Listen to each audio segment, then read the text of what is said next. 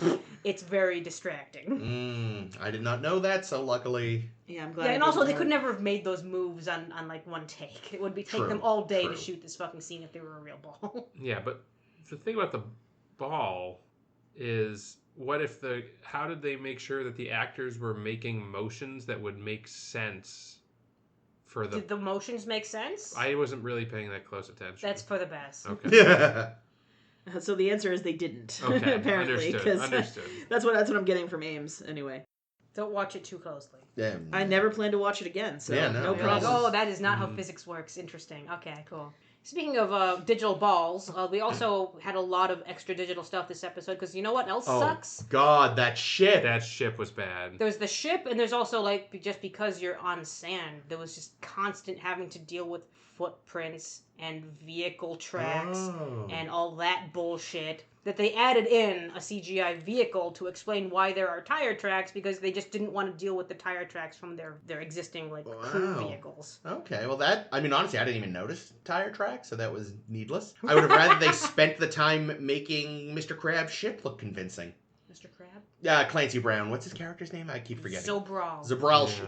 Like, you couldn't have just, like, really? That is so obviously 2D JPEG plastered in later. How it was fucking bad. lazy. It was pretty bad. It was abysmal. Yeah, no, Clancy Brown, obviously, we know him from Starship Troopers. He was the drill sergeant. Yes. He's great. Shawshank Redemption. Shawshank, he is famously the villain in the first Highlander movie. I think that was one of his first big roles. But shitload of voice work, including Mr. Krabs on SpongeBob SquarePants. Because his voice just sounds like a cartoon character. It was a very cartoony voice. You can do all kinds of cartoon characters. It reminded me a lot of John Rhys Davies doing Leonardo. Actually, you know who I got big vibes from in this one? Voyager. Topol. He sounded a lot like Topol. I don't know what any of this is. Topol is from Fiddler on the Roof. Yeah, he's also an actor. Fiddler on the Roof, James Bond, Flash Gordon. But I found out when I was looking into Clancy Brown, his father and grandfather, who are Clarence something Brown the first and Jr., he is actually Clancy Brown the third, were both representatives from the state of Ohio to the federal legislature. How pissed off were they when their namesake went into acting? I don't know. I don't know them. Well, they might have been very happy for him. They seemed a little uptight. You know them? No, but I read their bios. Okay. But yeah, no, Clancy Brown, fun to see. Big presence.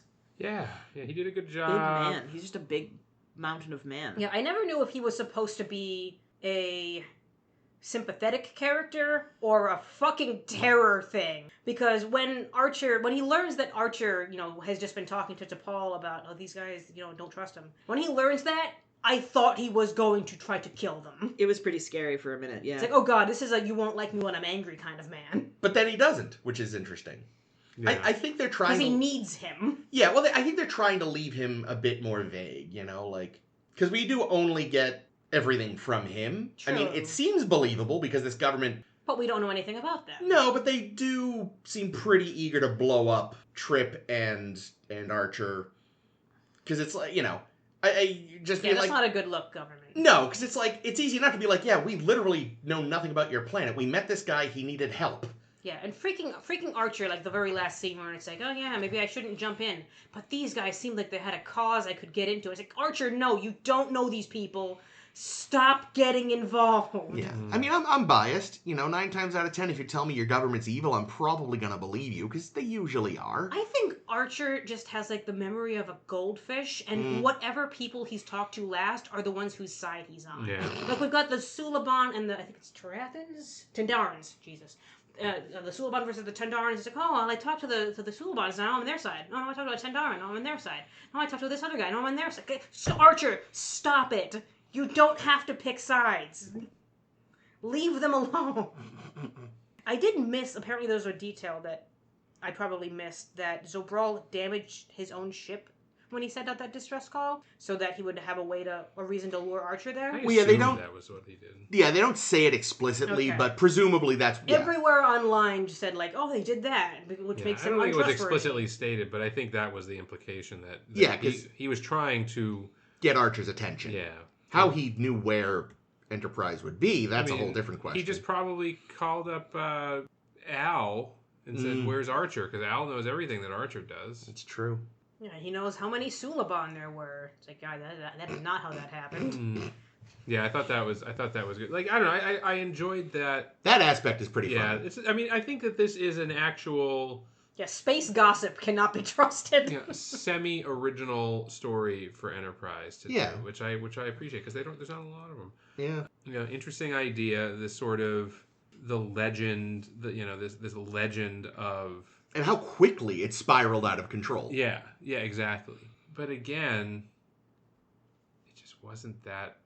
exciting. Like It was watching two men wander a desert for about half an hour. Yeah. Yeah. And also, this irritates me, right? So we know that they are being actively chased down by the government and their ships and their rockets and everything, and they have to very specifically time their trip back and forth to the surface. Yeah. How did they get the other shuttle back? Did they? Maybe it's still there. Maybe it blew up. Well, the Enterprise definitely has 2 shuttles in the next episode because we see them. They built a new one out of pineapple cake. Did they use the... Yeah, well, because that's the thing. Like, on Voyager, they just can replicate shuttles out of nowhere. But, yes. Many times. They built it out of Daniel's old room. Right. Like, we're not using this room anyway. Tear down the walls to build us a new shuttle pod. Yeah, well, because I'm assuming if it wasn't destroyed in the bombardment, they would have had to have gone back for it. Yeah. I don't know. Maybe, no, I got nothing. Did any other... Okay, so I'm wondering if any of the supporting cast factored in. Phlox did not. Oh, I was going to bring up the Hoshi scene. There was a Hoshi scene. There was the Hoshi to Paul scene. Which, I do like when the two of them have scenes together, because that's always only nice. There was a directive. Yeah, but the thing is... First, or prime. Out of nowhere, Hoshi's like, so why Bozeman, Montana? And Paul's like, because that's where Zephram was.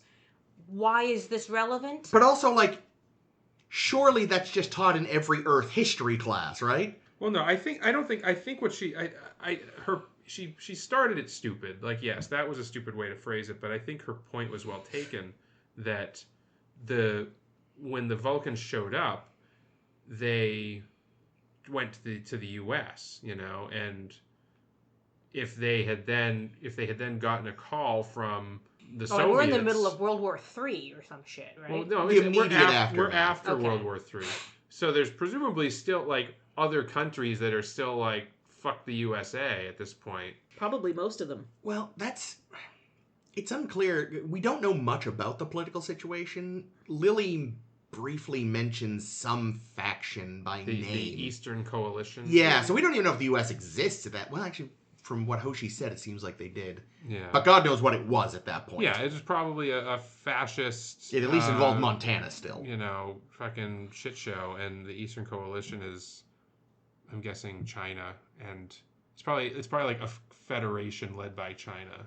Or quite literally, it's like the country itself is fractured and it's a bunch of angry Jersey guys. Hey, yo, Zephram, what you doing over there? But either way, I mean, I think the point is well made that, like, yeah, the fact that the Vulcans made first contact with people in one specific location could be seen as... See, I give the Vulcans a little more credit than I give Archer, which, is my way, because they've been scouting Earth for eons, and Archer just comes across... I think Zobrol asks him, do you answer every distress call you get? And Archer's like, absolutely, and then some. I create distress just so I can respond to it. It does kind of, in retrospect, though, make it seem surprising that... Because, it's the Vulcans. You think, like, all right, so we know the ship came from there, but it does seem weird they would just immediately just go right there and find the dude what made it, as opposed to trying to do a more delicate approach. But I think that was really just an effect of First Contact wanted to do one thing, and Enterprise wants to do another. Yeah. Well, and I also think, though, that... I don't think Hoshi was questioning the Vulcans' choice. I don't think you should take it literally. I mean, she's trying to make an analogy about that's right. First Contact in general. I think going with that, like, it's like, why go directly to Zephram Cochrane instead of... Yeah. Being like, hi, Earth in general. We see you've got warp now. Maybe you haven't heard yet, because God knows what your communications are like at this point. Because Zephram is nicer than any government official. True. Hey, Earth. Maybe you haven't heard yet, but a mad drunkard in Montana just broke the light barrier. Sorry, what? It's very funny. I'm reading a Star Trek novel right now. I think it's just called Star Trek Generation or something. It's called something. I'll find it later. But it was written in 94. Oh. And it's right before, like, First Contact. So nothing from First Contact is in this book. And they just decide, this was Zephram Cochrane's life. And it's like, this is not where the rest of the show went. Nope. Oh, we didn't make contact with Klingons for 200 years. Nope, you guys are the wrongest you've ever been. Wow. Yeah, their only basis for Zephram Cochrane at that point was the guy from TOS that was fucking a cloud. Exactly. That's funny. It's funny, Jake, that you thought the first episode was boring, but you liked this one. I thought this one was boring. Well, this one was definitely boring. I'm not going to dispute that. Okay, great. I enjoyed the plot. I enjoyed that they did something a little more original with the story than they've tended to do. But yeah, no, the wandering in the desert was very boring. Oh, I didn't realize, because I forgot to look for it, even though I wrote down this note. There's a shot when Archer is keeping Trip awake at one point that is the longest unbroken shot in all of Star Trek at 3 minutes and 41 seconds. Oh. Wow. And it felt like 2 hours. For us, I mean. I don't know how it felt for them. There was one thing I loved. When Archer is trying to keep him awake by playing geography, and Trip says, "We're going to Rhode Island?" And he goes, "No." In this, I know you're, dying of heat stroke, but Jesus Christ, Trip. It's exasperation. It was very exasperating. very- No one goes to Rhode Island. It was sunk into the sea during the Third World War. Not nobody goes to Rhode Island. Not no way, not no how. Yeah, but I think the thing these two episodes... It's a shame that we're doing 3, because we kind of had this unifying idea with the first two of, an interesting guest star injecting some much-needed life into the episodes. Yeah, but and now... making us examine oppressive governments. Yeah. Yeah. Sure. Barging in dicks out. But now the theme is we're actually gonna get laid. Yeah. Maybe. We have the Risan through line. Let's ride this through line. Ride. Whatever makes you happy, Ames. All right, here we go. Let's finish this off because, we gave ourselves a three-parter today. Let's finish this off because I heard everyone's a little stressed out. Here we go on to 2 days and 2 nights. So we're on our way to Risa! And holy shit, we finally get there. Woo! It's Pardon been a us. long road. Yikes. Yeah, Getting sorry. to Risa.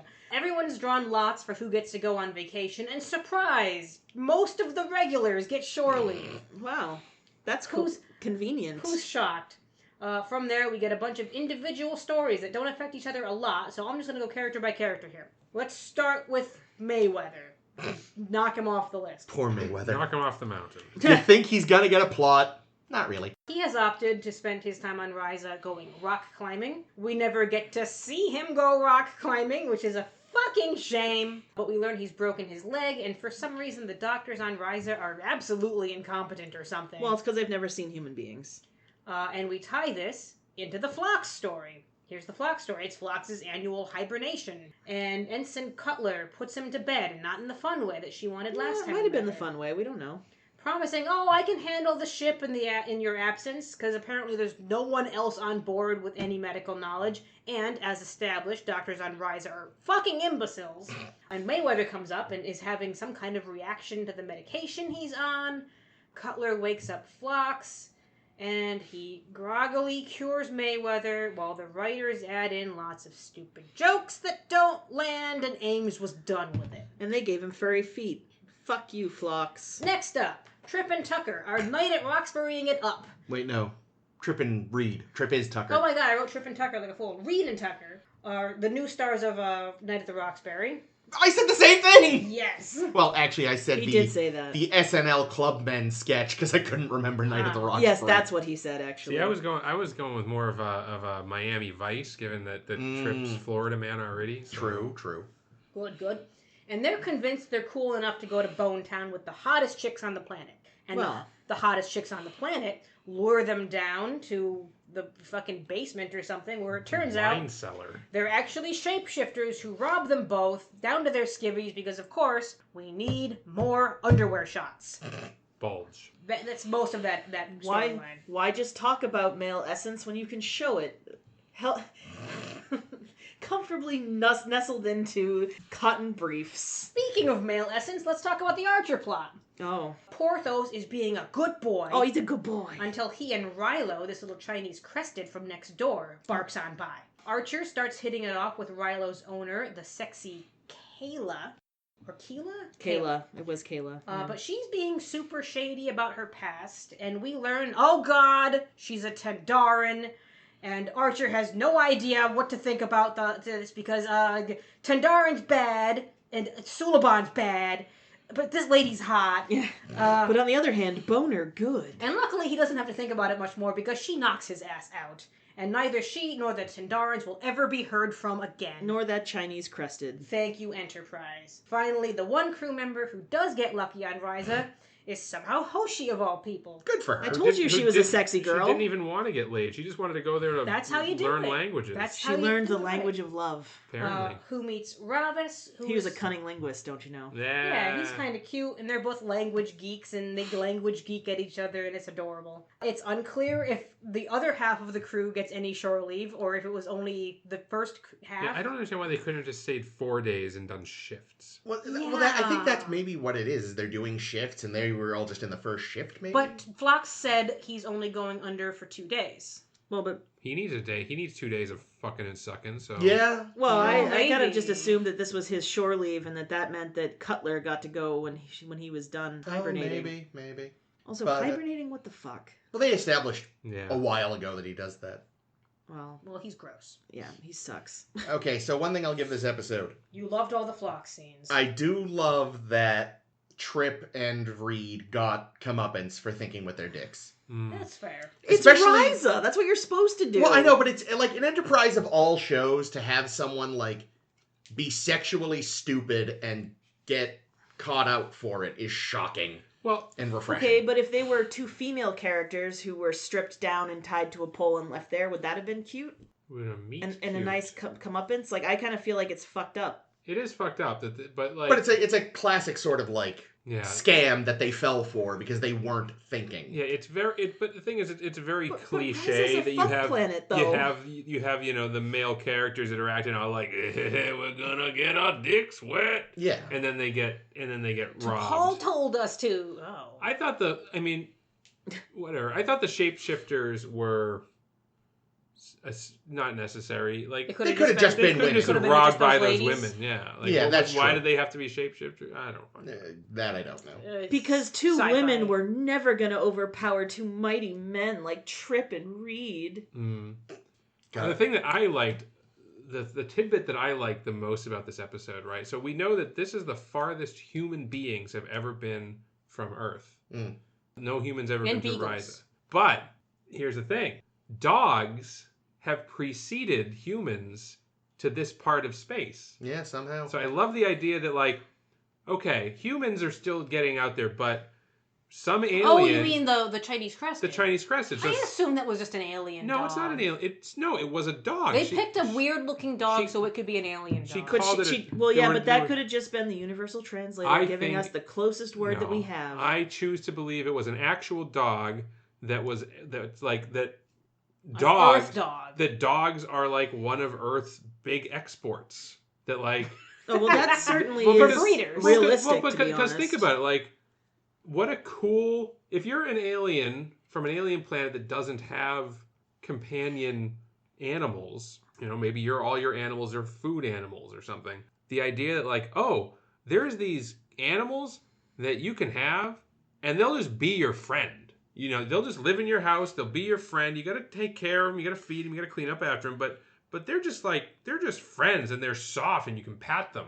Like, what a fucking cool thing. If Earth, like, so I'm sure some alien Vulcan, somebody was like, wow, dogs, that's an interesting thing. I'm gonna sell this. Give me a bunch of I'm fucking gonna dogs. sell this. We're spreading dogs throughout the galaxy. And of course, cats have also spread because some just snuck onto a Vulcan ship one day. I don't have Oh. I don't have a cat. Yeah, they're just like, who brought this on board? It's like, Well, Just what the fuck? the second you have it made me realize though that, like, the second we have interstellar travel and communion with other aliens, rats and cockroaches are going to be a galactic pest. That's, Well, why, we that's already- why Odo's a rat wherever he goes. Yeah, 'cause exactly. It's just everywhere. It's like Earth in the future, in Star Trek future, is going to be celebrated for its amazing biodiversity, but it's also going to be cursed because of all the fucking pests. Well, actually, when you think about it, everyone probably just exchanges all their pests. Right? So there's like, Gross. it's like Earth still has rats and cockroaches, but now they also have some weird Vulcan pest you've never heard of. I and would this love and that. this episode. That would actually be kind of fun. The natural predator episode. I mean, tribbles, right? Tribbles. Like that. Yeah. Tribbles are Fucking that. everywhere. I have more dog notes. Yes. So Porthos' actor for season 1, Prada, who's a boy doggy, and Tibbs, who played Rilo, worked together before on the movie Cats and Dogs. No kidding. Aww. That's funny. Also, this is Prada's last appearance because his stand-in Breezy, a girl beagle, is going to take over pretty much from here on out. They thought that she was the spunkier of the animal performers. She's also a girl, and so if they were ever concerned about showing dog wang on the show, there was not going to be that happening. Well, and you have repeatedly said you feel Porthos' performance was lacking, and clearly the producers agreed with you. Yeah, I mean, we'll see if I notice anything new about the dogs coming up because, Breezy does sound like she's going to be a lot of fun. They do have to paint a spot on Breezy anytime she's on camera because it has to match Prada's spot. Right. And because you either have to have a backup dog on hand or something. The new backup dog's another girl dog named Windy. Breezy and Windy, I like it. And I cute. love them all. I also just love the idea of, it's 4 a.m., Billingsley shows up for makeup call, he's in one chair, Breezy's in the other, getting her spot put spotted. on. Puppies. Yeah, I mean, they really didn't have to do that. I wouldn't have noticed the spot if they left the spot on. People would have, Oh, I'm sure people would have, but they could have Especially just been... beagles have that very distinctive spot in the back. If you don't have that, you do look at it. Wait, so were you saying that this week's Porthos was a different Porthos? No, this is the same Porthos. Oh, but that's funny. Yeah, this is the last we're going to see of future the boy Porthos dog. will be a new Porthos. Did we see Porthos in the next episode? No. Oh, Well, we okay. didn't see the next episode yet. Wait. This is the third of Oh, three. right. we won't. Just kidding. Sorry. I was moving ahead, apparently. Considering how, prequel-y they love being, we're all very lucky they didn't give her a shaggy dog with a little unicorn horn. Yeah. Oh my god, that would have been so cute. I am so irritated, though, by the Archer plot in this episode. Irritated in what way? Well, because It felt unearned? it felt like it made zero sense. Yeah, it didn't Okay, really make sense. How did she know he'd be there? Right, so this woman... So was she a spy or was she Right, actually I don't just this know. woman? She was a... No, she was, because her DNA was Yeah, she was... Tendarin. Yeah, she but was that just like a stroke of luck? But she was disguised as another alien. Yeah, well, we talked about how insane their espionage service must be. So this just fits in with that. So she heard... But what was her fucking plan? Because she just Get leaves. info from Archer. She doesn't get any info. I Well, 'cause demand he- intel. He rumbles the game, so she has to fuck off. But she drugged him. She could have just kept him.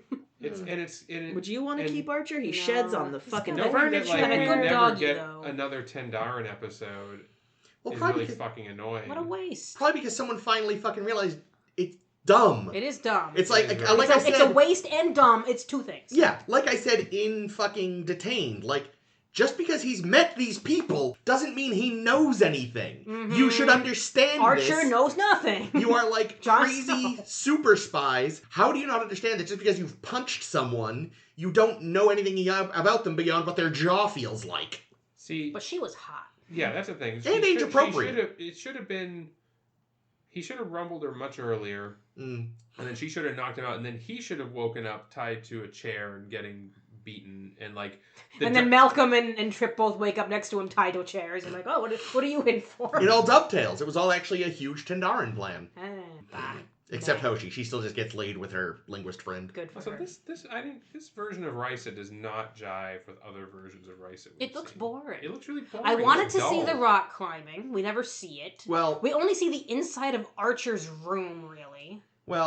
I will say I'm actually kind of grateful we didn't see the rock climbing because apparently it's a crazy shifting mountain. I want to see the crazy shifting mountain. Yeah, but So it do would've I, looked with like good shit, though. special effects. Oh, you're we right. wouldn't have had that. No. Dang it. Yeah, it would have looked like trash. And this episode is directed by Dorn. It was. It was. Which- wow, I which didn't I'm We know know that. how Really? he feels about And Yeah, Risa. he I'm like, hates yeah, Risa. who the fuck let him anywhere near Risa again? But it's too. Here's the thing.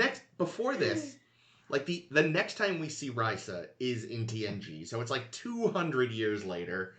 They just get wilder, apparently, is all. You know what would have been a good plot for this episode if they were doing a different plot for this episode. If it were just this. If it were a different episode. If they still had budget would have left. been, would have You been know a it fun would have been a plot better is- episode? Is somebody perhaps Reed So not Trip for a change. Yeah, well, Trip is doing his thing. Maybe he still gets laid or gets kidnapped and tortured, but Reed gets recruited by The two options. by a time traveler to go hide Oh, some God damn it. artifact. Son of a bitch, no. And they go bury some artifact That's together. a Lower Decks episode waiting to happen. Oh, but this would have been before Lower Decks and actually been fucking clever. Yeah. Oh. And make no reference to No. Captain's Holiday, but just It's just, yeah. just like like not... because Reed would love that. Oh, Oh, yeah. I get to engage in a dashing adventure. Yeah. You know what it is? Here's what it is. Here's why Rice is so different in 200 years. It's kind of like how, if you talk to people in Ireland, a lot of the Irish are terribly annoyed because St. Patrick's Day wasn't a big deal in Ireland. But Americans kept going there expecting it to be. Oh. So tourist traps started building it up. So now it's kind of become a thing there to make the Americans happy. Is that like how don't Chinese restaurants in China not do fortune cookies? Oh, that's an American invention. But the Americans brought them fortune cookies and claimed they were their own. Well, yeah, fucking like culture. American Chinese food is a completely different, is like a. But I'm sure you can get it in China now. Yeah. Well, no, there's actually. I did see a documentary once about sort of Chinese food in the United States. And they did mention that when Chinese restaurants started importing fortune cookies, they billed them as the genuine American fortune cookie. Funny. They're pretty tasty. But yeah, so what happens is humans start going to Risa, and they, of course, like, they read about Sex Planet, and they have a very different idea of what Sex Planet means than the rest of the galaxy. So over the years, they build it up and up and up, especially when the Federation gets big. So it's really just been bigged up for the humans. So it's their St. Patrick's Day festival. I see. I got you. Yep, Okay. and humans ruined just Risa. ruin everything. We Yep. do. It's what we do. Did y'all recognize Kayla? No, but I I looked did. her up. Okay. I know who she was. Yeah, tell us, Jake. She was Odo's spy hacker girlfriend. Yep. So So she's just always playing this role. She Of was course- first intimacy? Yes, she was another Wow. character. She was also Hannah Bates in the Masterpiece Society, the one that I didn't Geordi. I didn't remember that. And we'll talk about Geordi more later. The one that Geordi kind of befriended. Master Hannah Bates. But yeah, I saw it when I looked at her, I was like, wait, so she's already been this part. Hold on.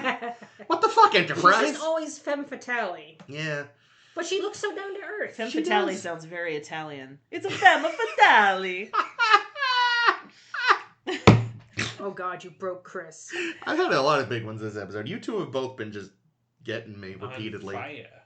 You didn't I get much don't sleep know. last night, did you? No, I actually slept very well. Is it the LSD I put in the tacos? Man, There's LSD in ooh, there. we had tacos. Explains a lot. I don't Explains know. why I can smell time. I think I peaked at Galactic Lampoon's Rise and Vacation, but That was I fucking peaked real. at that time too. good. I came twice. Other actors, this is very sadly the last we're going to see of Cutler, as she Kelly dies. Waymeyer died halfway through season 3, apparently. Oh, so they could have had her They could have more. had her They more. Just, yeah, so and they it just, sounds they like just they decided meant not to. to use her. For Yeah, it sounds like the they whole meant season. to, but then And realized, it killed oh her. crap, now Really we can't. nice, guys. I But did. liked her. It's funny though. I when she woke up Phlox, I looked at Caitlin and went, "Oh wow, it's you." Oh, yeah. She does not. Has wake it up been easily. 48 hours? Then why'd you wake me up? Oh, it's you. That like it's Caitlin. Yeah. It's not like, oh, it's you, Cutler. God, I was also hot girl too. 'Cause she was like, "Yeah, I got lost on my way back from the lobby." I was like, "Wow, this girl is me." But yes, Caitlin does not wake easily. And Oh, I'm we've not tried. good at directions. We've tried during Yeah, episodes. you've seen it. That's true. Yeah, we Caitlin, tried. you're we introing tried while this we're week. recording. You're You- introing. You have to watch it. No, you can't make me. Yeah, man. It's cool. Hoshi had the best story of this episode. I Hell think. yeah. Yeah, and I like that her little boyfriend was just always just nice. Yeah. Like though he didn't have a stupid secret plot like everybody else. He did. wasn't trying to mind rape her. Man, they I liked his gross. language. It was weird. Caitlin recognized him from Swordfish. Yeah, N24. Yeah. He, He's German. Deutsch. Deutsche, yeah. Okay. That's all. I liked it. I was just about to say, like, that was the exciting thing about him for me, was I got to recognize him, because picking people out under weird makeup is one of my favorite things. Yeah, I found him cute. Our friend Mayweather. Forgot his name, like everyone does. Yeah. Oh my God. When My favorite moment yes, of the tell episode us. It was the best. is when Phlox wakes up and they say Ensign Mayweather is hurt or whatever, and he goes, "Who?" I was like, "So say we all." Yeah, exactly. Poor Mayweather. I like that, like, when he was fucking doped up, just everyone was captain. Yeah. Yeah. Okay, that So was here's funny. the thing, like, it was stupid and goofy, but I somehow liked Phlox better. Well, he's not smug for one thing. Yeah, that's true. You can't really be smug when you're asleep. Him. Like, what a much more interesting character a kind of bumbling, absent-minded, yet still somehow competent doctor would That's have just been. Barkley. Yeah, if Barkley was like, a doctor. imagine if the Phlox character was like Barkley's social graces, but a skilled alien physician. But didn't we already have that? Didn't we already have the EMH? Well, no, Well, no, because he was just was just a jerk. Yeah, because he was also a jerk. But like, I don't know, they gave Phlox at least some semblance of a personality in his groggy, drunken state or whatever. And there was something weirdly relatable. We've all at some point or other been like, I don't want to be up and doing this. Mm-hmm. Like, I don't know. I think if they had gone, maybe not quite as goofy as they did here, but if they had gone in that direction with the Phlox character from the start, I think I'd have liked Phlox a lot more. And if they had skipped that weird whole face smile shit. Because as it stands now, almost none of the characters on Enterprise have much personality, or at least not interesting. Like, I'd say Trip has some personality. Hoshi seems to have some personality from time to time. Reed, I think the point of Reed is that he doesn't have much personality. Reed just which is kind of its own thing. Well, he was kind of raised by automatons, it seemed like.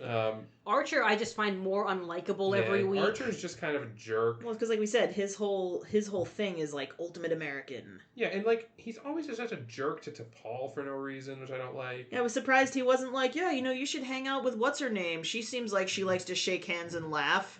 She made a joke. Yeah. What's her name? Valar. Valar. Fianula. T'Pol has, fine. T'Pol's fine. But yeah, she is. And that's her whole character. You're right. But She's yeah, got a nice and bum. obviously, they don't even give Mayweather a chance to have a personality. Well, even like, you say it's sort of his plot, but it turns into Phlox's plot. He doesn't even get a full plot. Oh, the Mayweather plot? Yeah. Yeah, because he spends most of it gasping. Suffering from whatever, not aphasia, anaphylaxis. Yeah. I will say, like, again, I know that the reason they fucked up is just because the Risan doctors have never met a human. But it was kind of hard to not imagine that back on Risa was Dr. Zoidberg having treated Mayweather. That's the thing, though. You'd think on a large planet they would have a staff of doctors who could be smart enough to say, okay, we may not have seen your species, but now that we've given you this medication and it's gone wrong, so we know what we've done wrong, so they can fix that. Mayweather said he wanted to see Phlox, so... Well, that's his problem. Yeah, it's his fault. Yeah, imagine wanting to see Phlox. Yeah, but then when you come back up and learn he's hibernating, try the Risan Hospital again. Well, it sounds like the Risan Hospital poisoned him, so... Well, no, they just gave him something he was allergic to. They didn't know that. He didn't show up like, hey, I'm allergic to pineapple. Don't give me that. Like, when you go to a doctor, they say, like, do you have any allergies? And he doesn't know if he has any allergies because he's never had space codeine, Okay, the Hoshi plot was good, but it did have one of the dumbest scenes of the episode. Kiss? No, not that. Oh. That was cheesy. Yeah, it's like, what do you... Well, we don't exactly have something exactly like this, but kind of like a strawberry. You mean a strawberry like you're fucking holding? Yeah. Oh, gee, it tastes like a kiwi. Because it's a kiwi. That pissed me out to no end. Like, why wouldn't she just say it tasted like something that... Like, why did she say it tasted like a kiwi? It looks like a kiwi, but it tastes like passion fruit. At least put some fucking consumable food dye on the strawberry so it's a weird color. Pick a weirder fruit, call it something else. The fucking sloth and the look of everyone. I miss food cubes now. Me too. In the sex club was like, if you just showed someone a still from this and didn't say it was from Star Trek, they would go, well, I don't know what it is, but it's from about, 2000-ish? Mm-hmm. Like, everything about the aesthetic was so early there was no, like, I'll give it this. Star Trek, TNG has some of the dumbest civilian clothing in the history of the entire series. And obviously there's an 80s, early 90s influence there. But it's also clearly not just shit we got off a rack at Sears. Like, someone had to make it. Gah! I did like the Tucker Hawaiian shirt from the first episode. Yeah, well, because that was fun. The Hawaiian shirt will not go away. There will always be people like me, people like Trip, who will whip those out at inappropriate time. Tom Paris. Oh yeah, Tom Paris must love. Well, we know Hawaiian that shirt. fashion is cyclical, so I could Yeah, see. Jiminy fuck, Miss Skies. That's How just cyclical is it? Have we seen like Renaissance style clothing come back other than in a Ren fair? Oh no. Where's my cod piece? there- Damn it! You could argue that a lot of the like lacy collars and shit in the 70s maybe had a Renaissance influence. That's the best I can give you. Fashion is cyclical to it. Although here's the thing, we have obviously achieved peak fashion at this point, so this is just what humans will be wearing forever. Yeah, that fucking Risan club was so fucking tame. Yeah. For a fucking Sex Planet club. Where's the fucking naked girls dancing, eating butterflies? Okay, that's all I'm asking. That's That's true. That planet. I was gonna say it can only go so far, but you're right. In the premiere, they already did something weird. They had a way more fucking crazy off the wall sex club in that episode than the one on Sex Planet. I think it just really gets to my theory that they gin everything up for the humans over the course of the next 2 centuries. You gotta be right, because yeah, it's rough.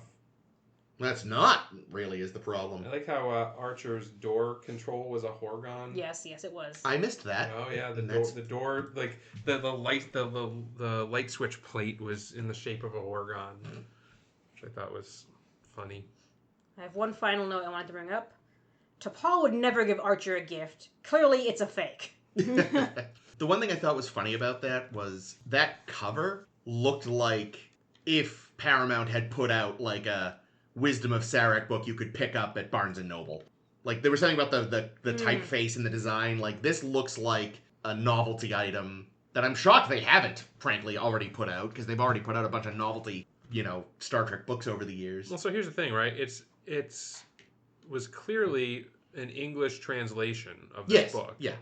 That T'Pol must have bought on Earth, presumably, because where else is she going to get a bound copy of this book in English? That's a good point. So she How long has she been dragging this thing around? She's just had this book, because she wouldn't own her personal copy. Surely wouldn't have been in English. That's a good point. Hold on, yeah.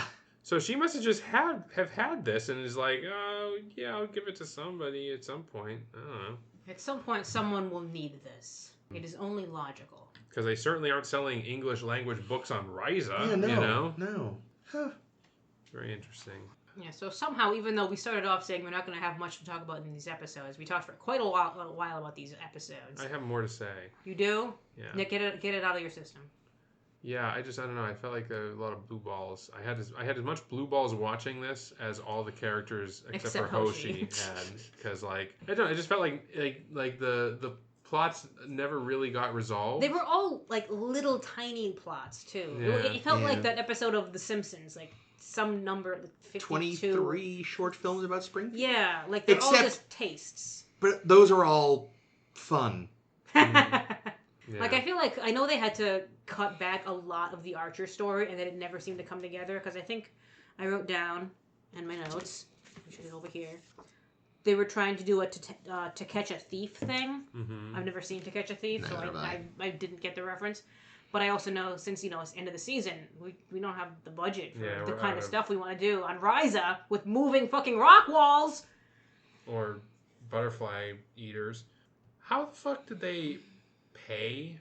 Like, what are they using for money? I was wondering that too. Yeah, I said the question. exact same thing. Like, especially because I don't know what Risa does for money anyway. Because it feels like you show up and you can fuck everything that moves, and nobody ever talks about you money. Get a free hotel room. Like, are they just like doing a huge hotel room? Exactly. So, like, do the Risans just love sex so much that they are willing to just give everybody all the fucking they want for free? Well, there's also, like, Archer goes to a restaurant, that restaurant on the boat, which we also never get to fucking see, that Kayla recommended to him. Right. So he ate food. Like, there's more than consuming just the sex part. There's also, like, the stuff. Well, maybe he traded them sex for the fresh seafood. I'm assuming the sex is free. Like, I don't think it's a prostitution plan. I'm assuming the sex is just, like, everyone there's just really...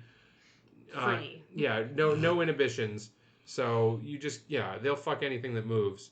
But surely these nice hotel rooms, the drinks at the bar, the restaurants, the kiwi, all this is going to be costing them a fortune. So did they have to like trade some kind of commodity? Do they trade because deuterium for if lots of different people come to this planet, which all have probably different currencies, is there an exchange, or do they just all trade stuff? You know what it is? When you first get to Risa, you actually enter through an arcade, and you play skee ball, and you earn tickets. And depending on how good you are at skee ball, that's going to determine how much fun you have on Risa. See, I bet you I would just have fun playing the skee ball. I bet you in orbit around Risa, there's just all of these ships of like skeevy traders that will trade you. I'm thinking like a Ferengi. I like it. Give me 400 isotons of dilithium, and I'll give you 40 Quasian Risian Quatlus. Yeah, that's something that's, later Trek deals with it by just saying that, we don't really have money anymore, but surely money must still exist at this stage of the game. Yeah. Maybe there's like shiny pebbles. And certainly places outside the Federation are going to have. And we know that the Ferengi were looking for gold press latinum, so at least some people are dealing with money. Maybe that's what they did. Maybe before they sent the Ferengi packing, they took all of their latinum. There we go. They stole all the Ferengi's latinum. Went nuts at Risa. Okay, I figured it out. Archer got there, and he just said, all right, so this is me, this is my crew. I'll just put it all on the Vulcan Ambassador Earth's tab. He said he'd pick it up. And then he gets a bill, and it's like the end of Home Alone. Kevin! Except, Archer! You spent $3,000 on room service. On kiwis. Yeah, no, here's what it is. Earth actually doesn't have money at this point in history. So they all just but they didn't realize they don't have it in their psyche that other places do require currency. So they did. They just they went to Risa, they stayed in the hotel, they ate at the fancy restaurants, and then when they leave, the Risan, Mater D is like, "Thank you so much for staying here at our sex planet, in our sex hotel, and eating at our sex restaurants. Here's your sexy bill." And Archer's like, just gonna run out to the car real quick, and I'll be right back. Fort!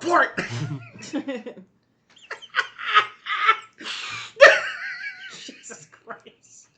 The image in Chris's head must be a good one. Oh, Portho's got his head out the window and ears flapping. Aww. All right, buddy, get your head in. We're about to lose atmosphere. Who knows? Earth is known for doing the... Dine and dash. I was going to say a bang and dash, but dine and dash works. Our version of Enterprise is so much better. Are we good to segue yet? Can we do the segue Segue. now? All right. Abrupt segue. Hey guys, we've been talking about 3 episodes this week, but we still have a blogtivity because I've somehow filled out our schedule with blogtivities, and we have to cover Geordi La Forge. Woo! We're just going to be quick. We're all going to have the same ones. Launch straight in. I have lots of backups because I know you guys are going to have the same ones. I'm going to go first. Go first. Okay, tops, right? Take the obvious ones first. Yeah, top. All right, top ones. Iborg. Yep. Befriending Hugh and convincing Picard to look past his trauma. Doing that clever shit with shadows and such in that one episode. Fuck, I had the title in my head earlier. The one where he turns into a monster. Yeah. Oh! Yeah. That is... Yeah. Identity Crisis. Yeah, when he figures out, oh, wait a minute, if I remove this and that, and then I use this crazy vector shit. Yeah, that shadow thing. That's right. That's a good one. Cool. I like that one too. And for what it represents, the Geordi role. Yes. Because there he are has several. Which one do you mean? Well, is it the one in Generations? The best one is in Generations by far. But just the idea that to me it represents he's waiting to the last possible fucking minute till he leaves. He's gonna do his damn level best to make sure everybody is out if he can, and that's good leadership. Mm-hmm. And if they're not out, well, shut the door. I'll go next. I also said Iborg. Good one. Because I think that's the best thing he's done. I'm going to say, in kind of the same vein, his relationship with the Romulan when they were stranded on Galactic. That's what I was going to say. Yay. Considered that one, too. In the enemy, our friend Bokra. That's love right. him. Yeah, and how they kept each other alive and kind of formed a tenuous friendship, and it was nice. Yeah. And then I'm going to say, obviously there's myriad things we could bring up that were just like engineering feats because every episode basically is Geordi saving the ship through some sort of engineering miracle. Well, once Wesley leaves. True. But I'm going to say one that stuck out to me in particular was, I hope I'm right, I believe he was the one that figured out that we needed to turn it off and on again in order to fix, to purge the system of the Iconian virus in Contagion. Oh, wow. So I couldn't tell you if the Enterprise would have exploded, and he saved that, and also that Romulan ship that was also infected by the Iconian virus. So if I'm wrong that it wasn't Geordi that came up with that, I apologize, but I remembered it being Geordi. It makes sense because I remember they had to turn data on and off again because he got zapped by something. He got zapped. They turned him off and on again, and then probably Geordi strokes his chin thusly and said, "Wait a minute, this could also solve our other problem. My beard hasn't grown yet." This isn't that one episode where I have one. How about you, Caitlin? Well, Jake stole my Romulan idea. That was a good idea. Say it again. That's a good Galorndon Core. I do really like that episode. Galorndon Core. Yes. That was a good one. I like that Geordi doesn't just bitch slap Data when they're playing Holmes and Watson. His restraint. Yeah, seriously though. And man, I don't know. I probably Hugh as well. That's a good one. I much prefer Geordi when he's being friend and you can see it's literally at the top of my list. Creepy boyfriend. And that's the problem with La Forge for me is that like all of his weirdness kind of leaves a bad taste in my mouth, so remembering the good stuff is harder. Yeah, he's better in any of the friendships that he makes. Yep. And any of the romances where like, dude, no. You should be alone. If there was a buddy comedy featuring Hugh and Dr. Zimmerman, and it was in Italy, what? The name of the sitcom would be Huey Lewis. Hey, that was a trip. That was a walk. I'm not sure if the destination was worth it, but we took the trip. That was a desert crossing. Ames, you're up. So you guys have picked my two toppies because I also do love the Hugh and the Bulkra. So I have a bunch of spares, and let's go with figuring out how to get back to the right phase in the next phase with Ro. Good. Which is a fun time, and he does a good job being another phase. And also, seeing as we brought up the girl, the actress's name is Day Young, who played Kayla, was also in the Masterpiece Society, where Geordi used the planet's something or other, using his visor to solve the problem, and in Ladies' society, in their Masterpiece Society, would never have had a person who had a visor. So I thought he got to one-up her pretty damn good. That's right, he did. I forgot about that. And I'm just going to throw in one more really nice moment, because I do love this fucking moment so much.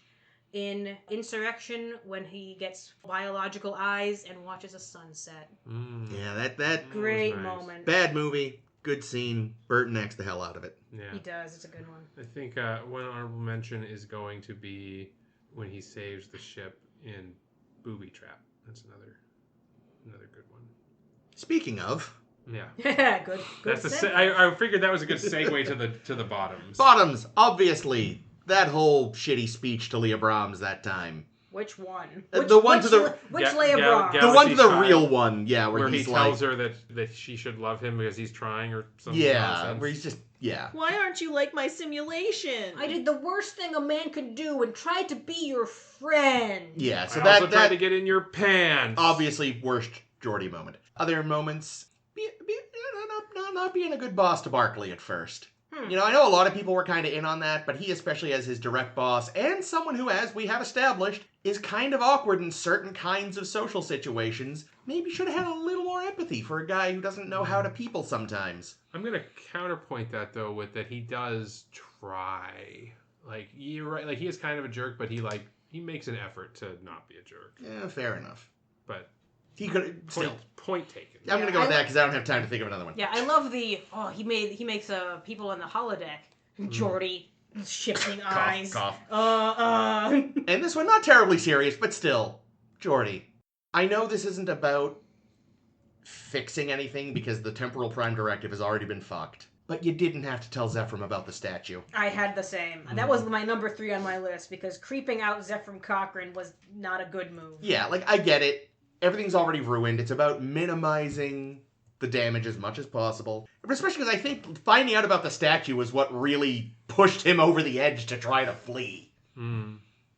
So, come on, Geordi. You're the adult in the room right now. Yeah. Oh, God, he was. Because he had Barkley, Riker, drunk Troy. Oof. That's just regular Troy. So, it was interesting. I really had a hard time thinking of, like, negative things that Geordi did. Well, really? I thought you had a lot. No, because he's actually, like, the more I thought of it, the more I'm like, no, he's just bad with women. Yeah. And that's why all 3 of mine are times he was bad with women. That's the thing, really, when they're not writing him against women, he's one of the least offensive characters. Yeah. Problem is when they do write him badly, oh my god. Or women that are just like his friends, like the woman in Identity Crisis, or the woman in Masterpiece Society. Yeah. There's not a romance thing. But when he's cooking up the Coco Onos, watch out. Oh, yeah. So yeah, sorry, go on. Run away. Or when it's his fake alien mom. So the first one I'm going to call out is going back to Booby Trap. Oh. It is not Leah Brahms. It is his weird, awkward date with Chrissy, I want to say. That's the Coco Chrissy, Onos, yeah. For the twin, one of the, no wait, there's no twins in. That's Voyager. Yeah, but he like takes her to like beach planet, and he has like the musician hologram. Yeah. Oh yeah. And it's very awkward. And like that's not the worst. The worst of it is the way he reacts when she kind of like she very nicely kind of like lets him down. Thank you for the date, Geordi. I'll see you at work. And then he just kind of acts like a little, which I get it. He's disappointed that the date didn't go the way it went, but you know, act your age. And then he goes and he cries at Guinan about it, and it's not great. Not a great look, Geordi. Yeah, no, whine in your room alone like a normal person. Actually, whining to Guinan is a good move because Guinan puts you where you're at. Yeah. She is also the best therapist on the ship. Low bar. I was gonna say she was the only therapist on the ship, but I forgot about Troy. Completely forgot about Troy. Who's my way there? So my next example of Geordi being weird with women is going to be Aquiel. Good. When he fell in love with like the voice recordings or whatever? with the recordings of someone who I think he thought was dead. Yes. Yep. Turned out she wasn't dead, right? Yeah, no, she was very much alive. They banged. Yeah, oh, that's right, yeah. What? Yeah, so he fell in love with her based on her... And she was a murder suspect. On her recordings.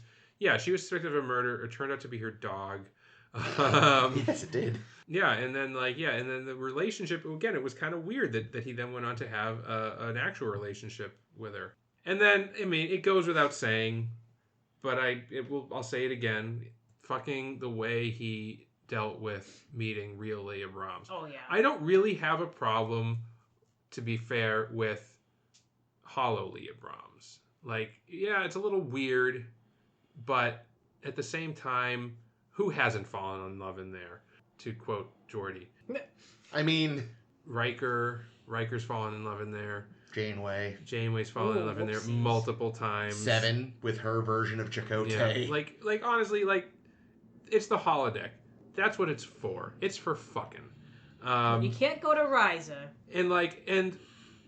And yeah, maybe his expectation, like, and I can understand, okay, you've had this confusing relationship with a hologram version of this woman, and then you're going to meet her in real life.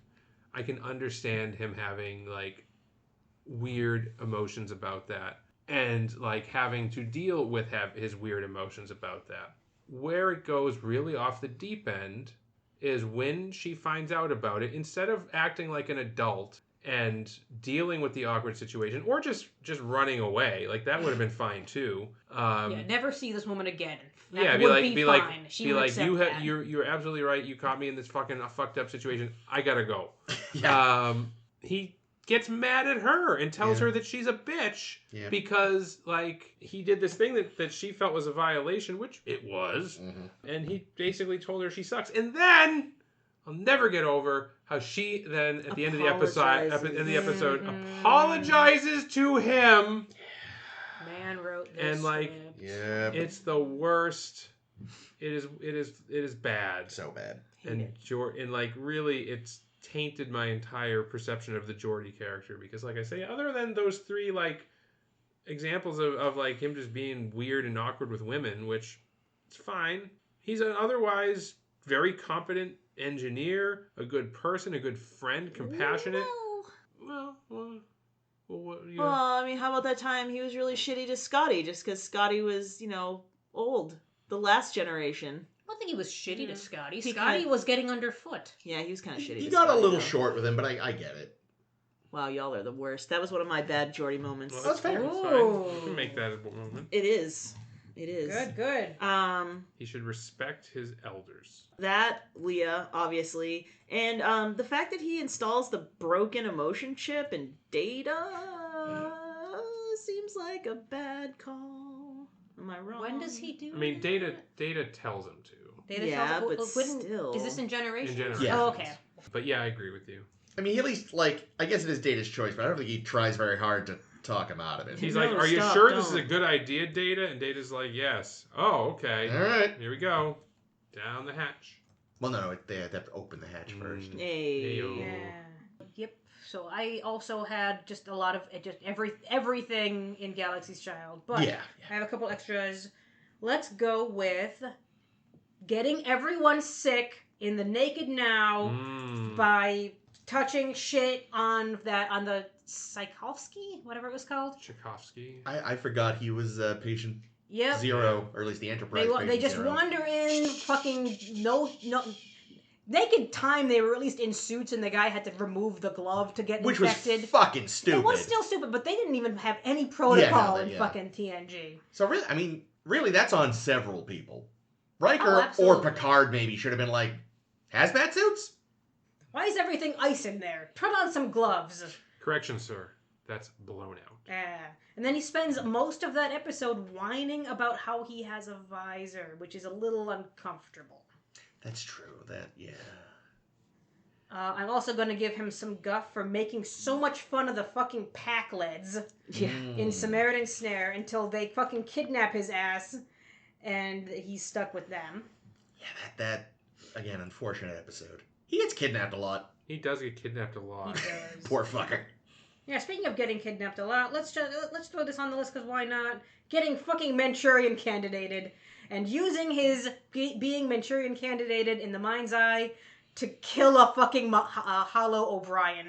I mean, yeah, but Everyone kills over. Everyone gets one. everyone Everyone kills gets allowed to O'Brien. kill Brian once. But also, I wasn't like I thought about that. I thought about his being Manchurian candidated, but at the same time, like he mean, couldn't it's not- help that. Yeah, well, He got Manchurian candidate. it's still a bad moment for him. Sure, it's a low moment.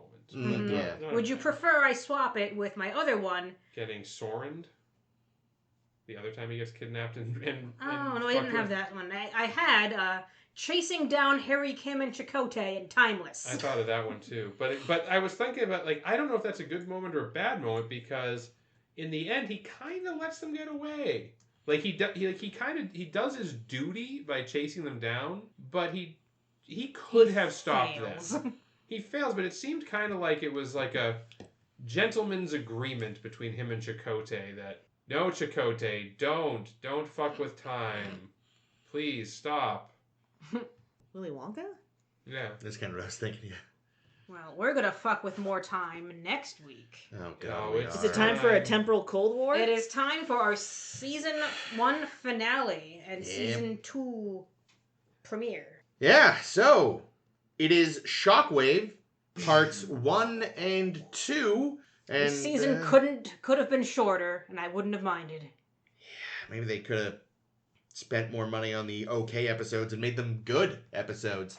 Oof, I'll Yeah. believe it when I see it. Yeah, well, yeah, we won't, except maybe an alternate This has timeline. been a rough season of Trek. You know how during Voyager, when it was going by so fast, I was like, oh no, Voyager seems to be going by so fast. This one, I'm like, go faster! Yeah. Jesus I was Christ! gonna say that's because Voyager was so enjoyable. I really liked Voyager. It's still at least not TAS. Now, I think there's going to be an interesting question here. Is season 1 of Enterprise worse than season 1 of The Next Generation? No. Ooh, let's talk about that next week. Keep that little poll handy for next week. Yeah. I'll keep my poll handy. So yeah, we're gonna talk about those. We're gonna do our tops and bottoms. Well, our tops and bottoms of Enterprise season 1. These are okay, I guess. Trip's probably my favorite bottom in the show. So look forward to that. As always, follow us on the Facebook and the SoundCloud, and most importantly, the Tumblr. I'll probably add more Geordi moments because we had a lot of overlap. Yeah, so much. So yes, thank you again for joining us. This has been Chris. This has been Ames. This has been Caitlin. And this has always been Jake. It's true. It's not true, actually. That's actually true. It isn't true. What? Because I haven't always been Jake. That's true.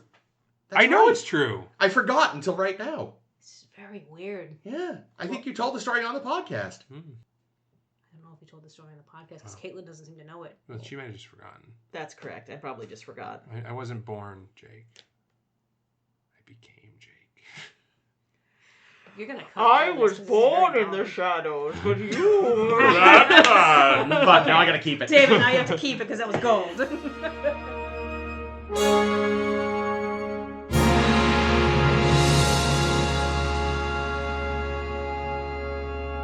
Did you screw that pumpkin, Jake? I did screw the pumpkin. You put a screw in a pumpkin.